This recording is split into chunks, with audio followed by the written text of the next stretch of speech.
Dear students, আজকে আমি তোমাদের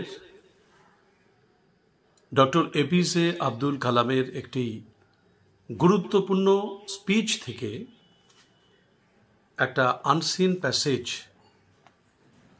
আলোচনা করব।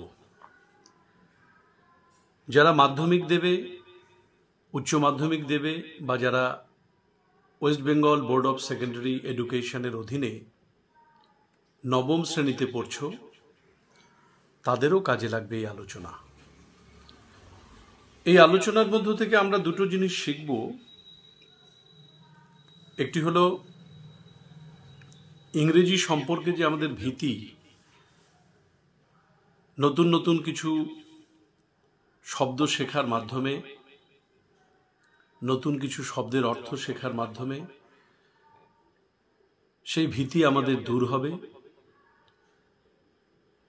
ইংরেজি উচ্চারণের কিছু রীতি, সেগুলো সম্পর্কে তোমরা ধারণা পাবে। দ্বিতীয় কথা হলো, ডক্টর এপিজে আব্দুল কালাম যে বিরাট মাপের একজন মানুষ ছিলেন,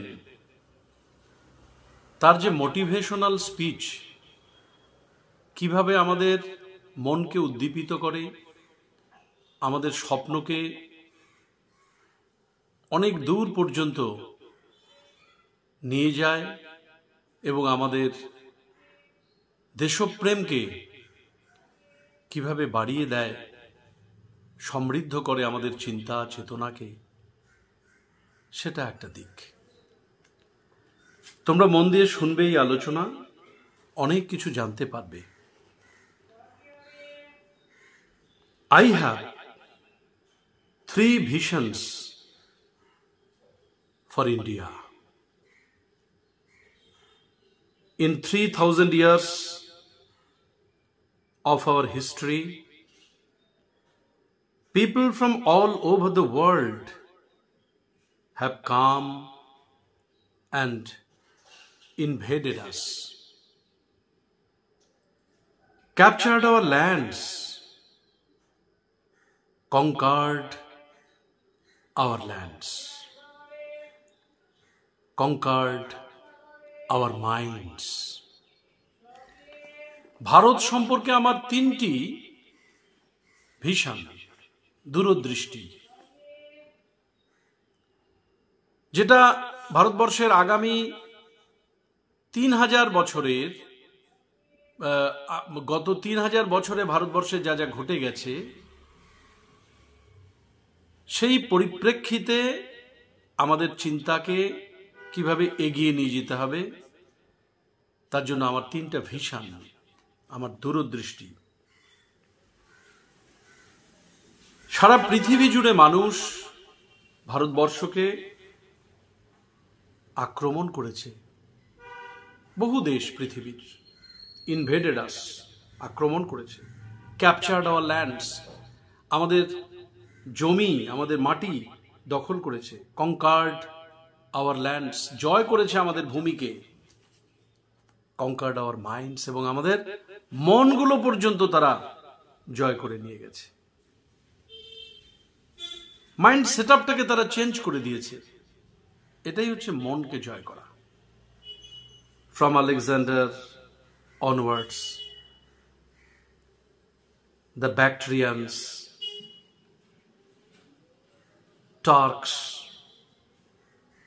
the Mughals, the Portuguese,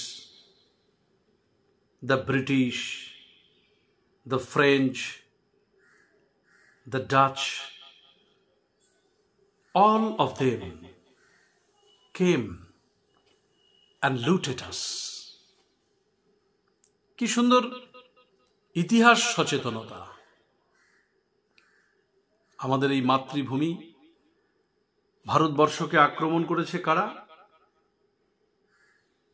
Alexander, এবং আলেকজান্ডারের পরে ব্যাকট্রিয়ানস। ব্যাকট্রিয়ানস হচ্ছে প্রাচীন সেন্ট্রাল এশিয়ার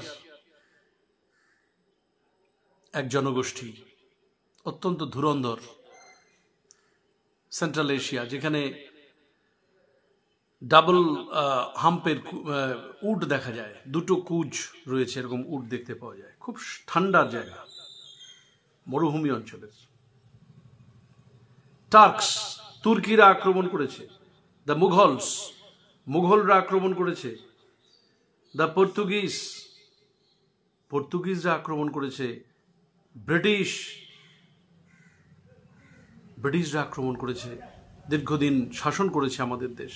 দ্য ফ্রেঞ্চ, ফরাসিরা আক্রমণ করেছে। দ্য ডাচ, ওলন্দাজরা, তারা আক্রমণ করেছে এবং আমাদের দেশের সম্পদ নির্মমভাবে তারা লুট করে নিয়ে গেছে। টুক ওভার হোয়াট ওয়াজ আওয়ার্স। আমাদের বলতে যা কিছু ছিল তারা লুট করে নিয়ে গেছে। Yet we have not done this to any other nation. আমরা কিন্তু এভাবে কোনো দেশ আক্রমণ করিনি, অন্য দেশের সম্পদ কিন্তু আমরা এভাবে লুট করিনি। We have not conquered anyone. আমরা কাউকে জয় করিনি। We have not grabbed their land. আমরা তাদের জমি দখল করিনি।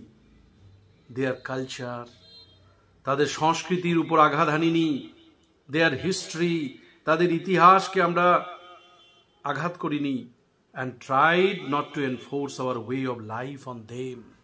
আমাদের জীবনযাপন, আমাদের সংস্কৃতি কারো উপর চাপিয়ে দেওয়ার কোনো চেষ্টা কিন্তু আমরা করিনি। Why?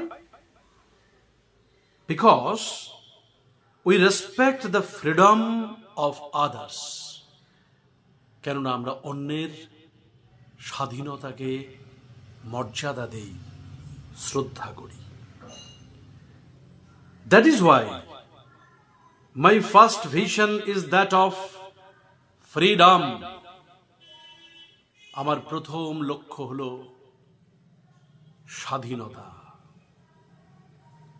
It is this freedom that we must protect and nurture and build on. এটা সেই স্বাধীনতা, যে স্বাধীনতাকে আমরা সুরক্ষিত রাখব, লালন পালন করব এবং সেভাবেই আমাদের মনগুলোকে গঠন করব। My second vision for India is development. ভারতবর্ষের জন্য আগামীর লক্ষ্য হিসেবে আমার দ্বিতীয় লক্ষ্য হলো উন্নয়ন। We are among the top 5 nations of the world. আমরা পৃথিবীর 5টি শ্রেষ্ঠ জাতির মধ্যে একটি। We have 10% growth rate in most areas. অধিকাংশ ক্ষেত্রে আমাদের 10% উন্নয়নের হার লক্ষ্য করা যায়।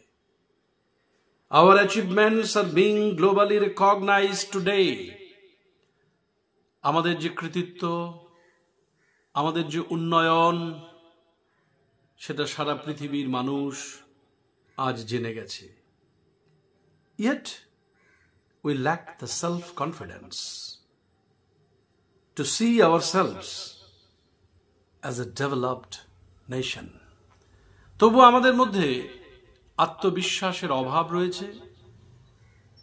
আমাদের সেই আত্মবিশ্বাস নেই বলেই আমরা আমাদের দেশকে এখনো উন্নত দেশ হিসেবে দেখতে অভ্যস্ত নই। Self-reliant and self-assured, আমাদের আত্মবিশ্বাস নেই এবং আমরা নিজেরা এখনো সুনিশ্চিত নই যে আমাদের দেশ এগিয়ে চলেছে, আমরাও একটি উন্নত দেশ বা উন্নত দেশের অধিবাসী। Isn't it incorrect? এটা কি ভুল নয়? I have third vision. India must stand up to the world because I believe that unless India stands up to the world, no one will respect us. আমার তৃতীয় লক্ষ্য, আমাদের দেশকে মাথা তুলে দাঁড়াতে হবে পৃথিবীর বুকে। রবীন্দ্রনাথ বলছেন না, চিত্ত যেথা ভয় শূন্য, উচ্চ যেথা শির, শির উঁচু করে আমাদের দাঁড়াতে হবে। Because I believe that unless India stands up to the world, পৃথিবীতে যদি আমাদের ভারত, আমাদের দেশ মাথা তুলে না দাঁড়ায়, তাহলে no one will respect us, কেউ আমাদের শ্রদ্ধা করবে না। Only strength respects strength. ক্ষমতাবানই ক্ষমতাবানকে শ্রদ্ধা করে। We must be strong, not only as a military power. শুধু সামরিক শক্তির দিক থেকে আমরা শক্তিশালী হব না, but also an economic power. অর্থনৈতিক দিক থেকেও আমাদের বলশালী হতে হবে। Both must go hand in hand. দুটোই একসাথে, দুটোকে নিয়ে একসাথে আমাদের এগিয়ে যেতে হবে। So this is the part of the speech of Dr. APJ Abdul Kalam, and this speech is highly motivational. আমি মনে করি এইভাবেই যদি তোমরা চর্চা করো, অনুশীলন করো, ইংরেজিটা অনেক সহজ মনে হবে এবং আনসিন প্যাসেজ যার পেছনে অনেকগুলো প্রশ্ন দেওয়া থাকে সেগুলো উত্তর করতে সহজ হবে। সবাই ভালো থেকো। Thank you all.